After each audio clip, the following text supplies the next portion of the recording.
Sementara itu, pemirsa, proses pemungutan suara ulang pemilu 2024 masih dilakukan di sejumlah wilayah. Di Kota Serang, Banten, pemungutan ulang dilakukan terhadap 2 TPS lantaran petugas tidak menandatangani surat suara serta membiarkan seorang anak yang belum memenuhi syarat untuk mencoblos.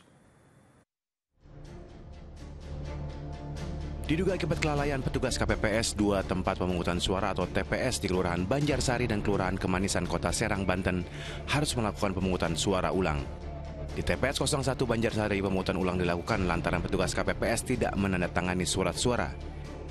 Sementara di TPS 07 Kelurahan Kemanisan, pemungutan suara ulang dilakukan karena petugas KPPS membiarkan seorang anak yang belum memenuhi syarat melakukan pencoblosan. Pemungutan suara ulang rencananya akan digelar pada Selasa pekan depan. KPPS di Banjarsari tidak menandatangani surat suara. Kalau di Kecamatan Curug, Kelurahan Kemanisan, ada pemilih yang bukan pemilih di TPS tersebut menggunakan hak pilih. Jadi pemilih ilegal lah kira-kira begitu ya. Sementara di Kabupaten Boyolali, Jawa Tengah, sekira 942 orang bakal melakukan pemungutan suara ulang di 4 tempat pemungutan suara atau TPS. Pemungutan suara ulang dilakukan lantaran ditemukan pelanggaran, diantaranya adanya warga yang mencoblos di TPS tertentu namun tidak terdaftar dalam DPT serta tidak membuat surat daftar pemilih tambahan.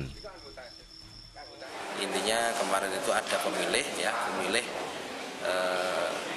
di luar DPT dan DPTB dan dia dikategorikan sebagai DPK, padahal dia sebenarnya sudah masuk di DPT di tempat yang lainnya seperti itu. Pemungutan ulang di 4 TPS rencananya berlangsung pada hari Minggu 8 Februari 2024. KPU Boyolali telah melakukan pemeriksaan dan pengawasan agar pelanggaran serupa tidak terulang.